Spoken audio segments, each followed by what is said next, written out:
Well, hello there, Chad Weber here from Mortgage Marketing Hacks, and I would like to welcome you to the next video in our series. Now, this is video number 3. If you've missed the previous videos, video number 1, we talked about the value of a lead capture page, how to create a lead capture page, and how that's going to help you siphon leads directly from the web into your pipeline. Video number 2, we talked more about individual settings on that lead capture page and how to drive traffic. So in other words, how to get prospects to your lead capture page. In today's video, video number 3, we're going to talk about how to get leads to listen. So in other words, after you've captured a lead, what do you do next? What happens next? Because this is the tipping point. This is where we take a prospect or a lead and turn them into somebody that's most likely going to get a loan from you. So I'm going to show you some strategies today that not only make leads want to talk to you, but I'm telling you folks, this works almost every single time. It works much, much better than the traditional methods of following up. So we're going to talk actual scripts, we're going to talk emails, and we're going to talk follow-up strategies. So if you're ready, let's get going. Now, as I mentioned just a few moments ago, this is the tipping point.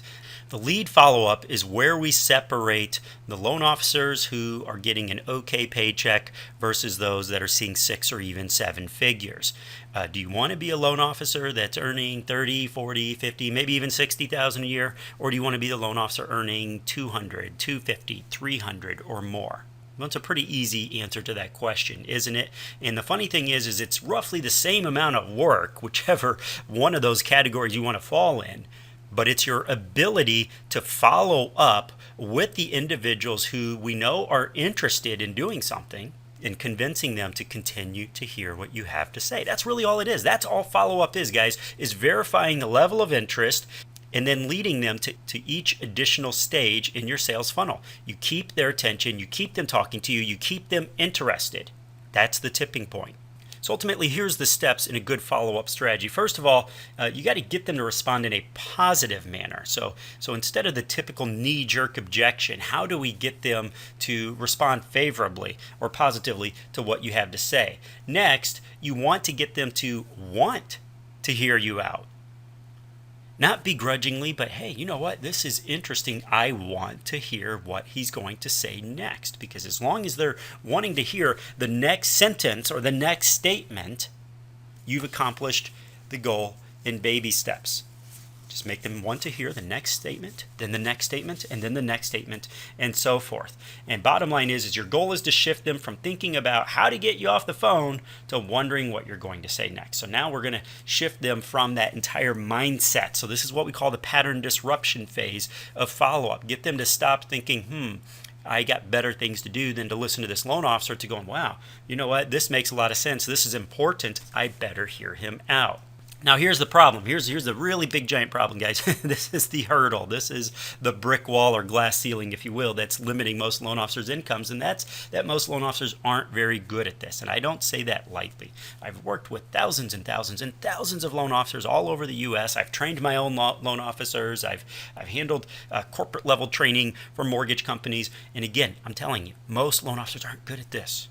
Doesn't mean all loan officers are bad at this, but most aren't very good at it. Or sure, plenty of them are passable or they do okay, but we don't want okay. Since when is okay good enough? I got to ask you the question, is that all you got? Is that the best you can do? Or better yet, you have to ask yourself that. Are we settling for okay or good enough? No, we want to move from okay and good enough to being very good at following up and tipping our prospects into the next stage of our sales funnel. So we want to get very good at it. And the problem is if we're accepting of okay and passable, well, growth to the level of deep 6-figure incomes or even 7-figure incomes, it's going to be exceedingly difficult. Not just difficult, but exceedingly difficult, because now you're making more work for yourself. When you're not very good at converting the leads you already have, that means you're putting the extra burden of having to generate even more leads than you should have to, since you're not converting a lot of them. But if you double your conversions or triple your conversions because you get good at following up, then that means there's that many fewer leads that you have to generate. You're making more with what you already have. So doubling, tripling, and quadrupling your income is as simple as getting a better conversion rate with the leads that you already have. So that's why it's exceedingly difficult to become a true top producer if you're not good at this step of the marketing and sales process. Now, you know who's really good at this? Top producers. Top producers tend to be very, very good at following up.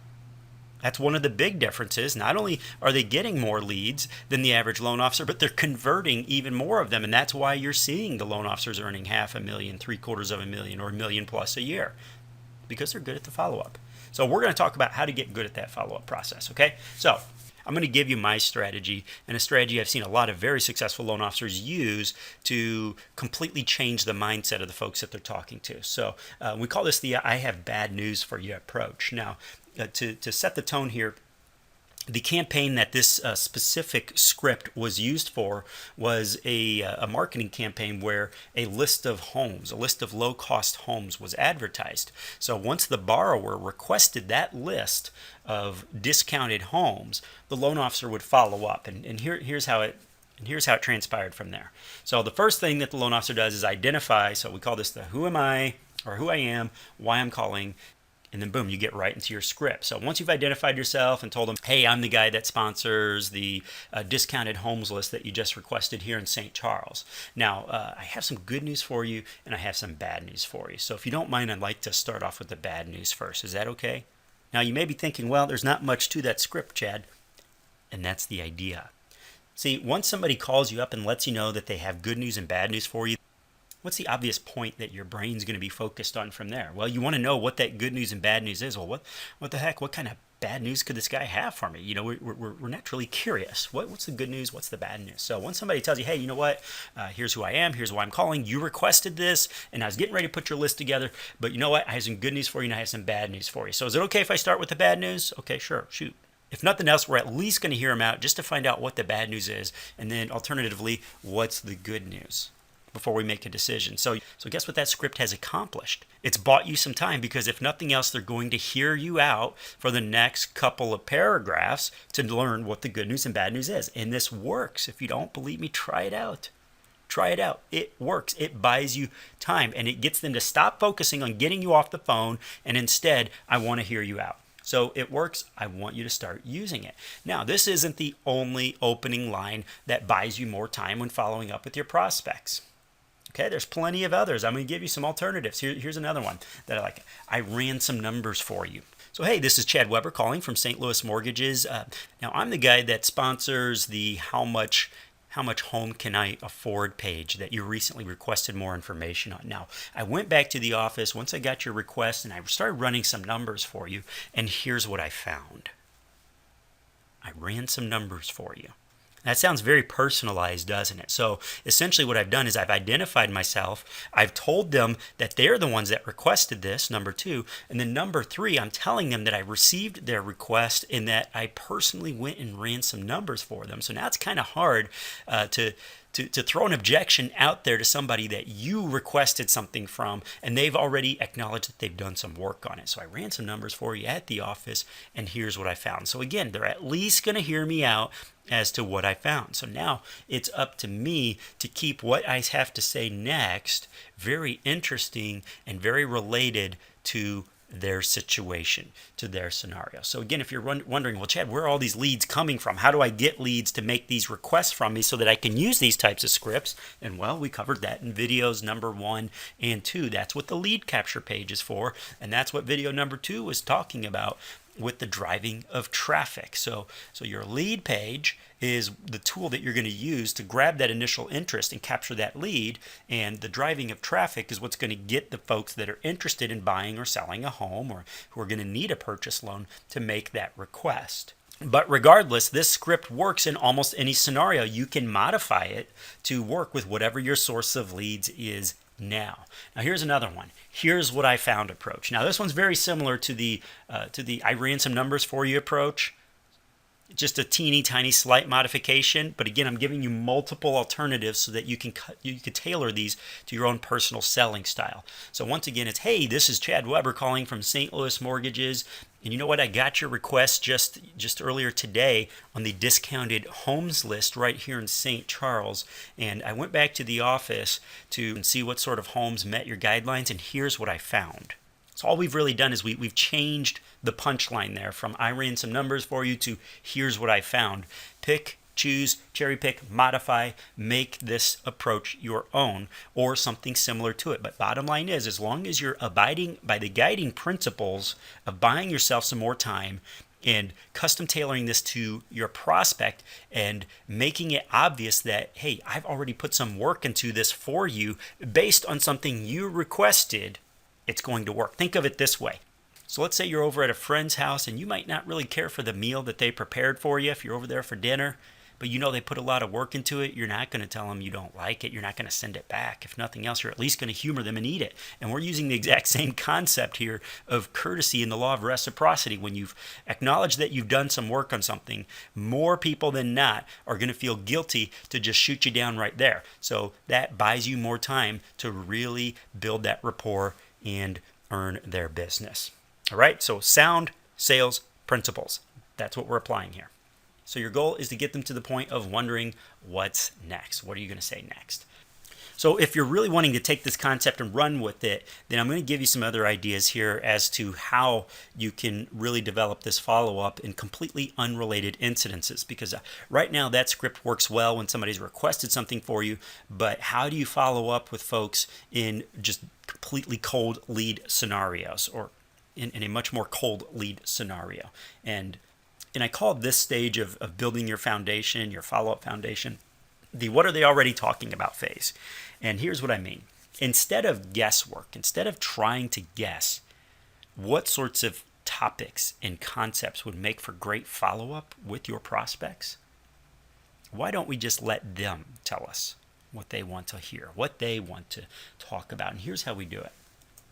The first thing that we can do is we can go to Google and we can do a search for commonly searched terms or phrases in the mortgage industry. So let's go to Google right now. So I'm at Google right now, and let's say that I'm going to do a search for how to get. Let me move my screen over here real quick so you can see what I'm typing. How to get. So I start typing out into Google how to get a mortgage, and then I wait and see what Google's going to automatically suggest. How to get a mortgage with bad credit, how to get a mortgage loan, how to get a mortgage with no credit, how to get a mortgage after bankruptcy, how to get a mortgage with poor credit. Now, I could type out about a dozen different variations of how to get a mortgage, how to get a home loan, the best way to get a home loan, how to refinance, what's the best mortgage loan, should I get a mortgage loan, how to buy a home, how to buy real estate, how to buy my first home, how to get down payment assistance, what is a reverse mortgage, what is a VA loan? I could do my searches in the form of questions, and I do that because, again, what Google's showing you up here at the top of the page, this is very powerful. They're showing you the most commonly searched phrases based on the topic. So when I type out questions, when I take phrases that are related to the products that I sell, whether it be a VA loan, a reverse mortgage, DPA, etc., doesn't matter. I just form my phrases into questions and then ask Google, hey, what are the most commonly searched phrases and terms? And what that's telling me is the topics that's really top of mind. I'm more often than not, by using this as my guideline, I'm far more likely to hit on interesting topics when I'm following up with my prospects. So again, I'm letting Google tell me, I'm letting the searches that my prospects are already performing guide what I talk about and what topics I'm going to use in my follow-up. Because remember, guys, follow-up is a lot more than a phone call. Follow-up is a phone call, and it's a series of drip emails and then intermixed phone calls on top of those drip emails. That's how we double, triple, and quadruple our income, is by using multiple means of contact to turn our prospects into actual closed loans. Okay, so this is the first step that we use, Google. Now, there's another tool out there called Uber Suggest. And let's head on over to there right now. So on top of using Google, I'm going to use this tool here as well to help come up with ideas of what to talk about. Now, I'm going to put my query or my search term, just like I did with Google here in Uber Suggest. So I'm going to do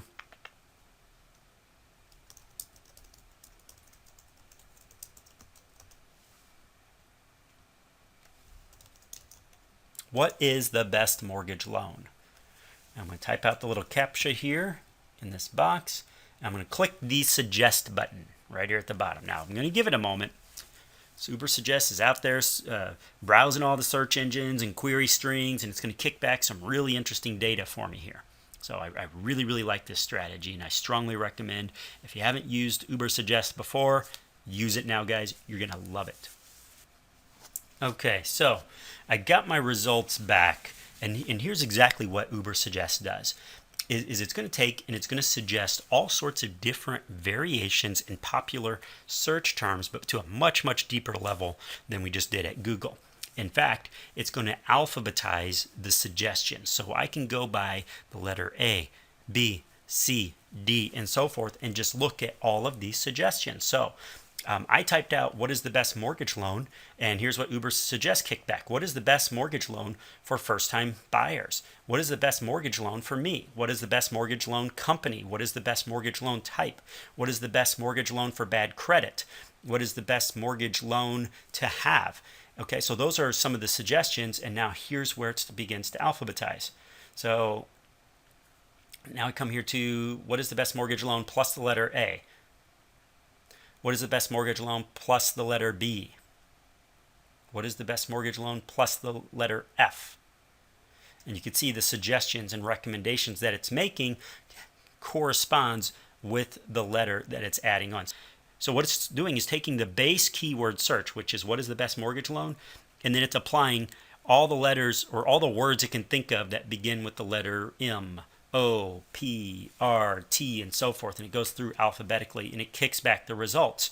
So this is a great way for me, again, to find out what are common questions and concerns for individuals that might be buying a home. Now, to really get the most out of this, I recommend that you do more than just mortgage terms, real estate terms. You know, what's the best way to find a home? How do I find my dream home? What's the best style of home? What's the best type of home in the Midwest or on the West Coast or on the East Coast, et cetera, et cetera. Get creative with your search. Put your search term into Uber Suggest as well as Google, and you'll come back with all sorts of questions that are obviously being asked by a whole lot of people, and that'll give you wonderful ideas for following up with your prospects and providing good, usable information. Okay, so we're going back to our slides. So here's a couple other ideas. We're going to use Google for commonly searched terms. Message boards. There's plenty of home buying message boards and forums out there that you can search, and just go through and look at the commonly asked questions and complaints. That's going to give you an idea of talking points for following up. So again, we're going to stop reinventing the wheel and let the searches and the topics being discussed and asked by recent borrowers or buyers, we're going to use that as our guiding metric. Now I want to talk to you about a controversial form of lead, and that's email leads. Oftentimes, loan officers and even real estate agents kind of treat leads that come in the form of email as being inferior to those with a phone number. And I understand the line of thinking there. I understand the line of thinking. It's very easy to fall into that trap. And yes, we would, if we could have more data, more information such as the phone number, yes, that's preferable. But just because all you have is a name and an email address and an idea of what the person is looking for does not make this a bad lead. In fact, email marketing is still the #1 highest return on investment form of marketing in the world. And it has been for over the last decade. It's the reigning champ. It works. So treating these as if they're bad leads really doesn't make a whole lot of sense. See, instead of assuming that the leads are bad, maybe we're not using the best method of follow-up. Maybe the problem's with us, not the lead, not the email address. Entire businesses are built around nothing more, or primarily anyhow, email marketing, following up with email. So maybe we're not following up in the best way possible. So I'm going to give you some ideas. I'm going to give you some ideas, some of the methods used by top producers, because this is where top producers excel with database, mining a database. So building a database out of emails and drip feeding those emails until they come back and buy from you. And the number one step to get started in appropriate follow-up and proper follow-up to get the most out of our leads that are based on email address is getting the darn things opened. If they're not opening our emails, then how could we possibly hope to get the lead? And this is where a lot of loan officers begin to drop the ball, is they send email after email that are just mortgage related. So it's sales pitch. That's not how you market with email. Or they don't send any emails at all outside of one or two at the beginning of the process. And if the person doesn't convert, they just stop sending. If we're sending emails manually, first of all, that's mistake number one. We all should automate the process of follow-up. But that's not the focus of today's session, so I'm not going to beat that dead horse. But with our follow-up emails, we need to use subject lines that intrigue the borrowers, that make them want to open and read our email. So I'm going to break this down into the top forms of subject lines that will get open. We're going to start off with benefits-driven subject lines, and then we're going to move on from there. So let me give you some ideas of benefits-driven subject lines. The best kind of loan for first-time home buyers. So if I'm a first-time home buyer and I've been searching the web for information on getting a mortgage, and I'm concerned and have questions about the process, if I get an email that lands in my inbox that says the best kind of loan for first-time home buyers, that's relevant. That speaks to me. And it doesn't have to limit itself to first-time home buyers. Completely remove first-time home buyers and replace that with whatever you happen to be targeting. So the best kind of loan for, boom, veterans, for current homeowners, for consumers with lots of debt. Insert whoever your target market is there. Here's another example. How to get down payment assistance on your home purchase. So you see here, these are how-to style emails. They're benefits-driven subject lines. So how to get down payment assistance on your home purchase. You know what? If I'm looking to buy a home and I don't want to put a lot of money down, again, that's going to grab my attention. What we have to do is make the benefit clear. It has to be clear. And then we need to make a statement. And as you see, both of these are statements. The best kind, how to get. These are statements. And that's how we make benefits-driven subject lines work. Next, we have question-based emails. Here's an example of a question-based email. Tired of making your landlord rich? That one works. Tried it. Can you purchase a home for less than $1,000? Tried that one too. Did your realtor tell you this important fact about St. Charles? Remove St. Charles and replace it with whatever city your prospects are in that you're marketing to. So again, we're asking questions, and it's just a natural inclination of us as human beings to want to mentally answer that question. When we've seen a question, we want the answer to that question. So did your realtor tell you this important fact about St. Louis or Atlanta or Chicago? No, they didn't. What should I know? Boom, I'm clicking on it. The primary purpose of a subject line, guys, is just to get the click. That's what we're trying to do. We're not trying to make a sale in the subject line. All we're trying to do is get the click. We don't want to be misleading, but we do want to intrigue. So we have benefits-based emails. We have question-based emails. Here's another one. What can you afford? Very simple, very short, to the point. I don't know. How do I find out? Click.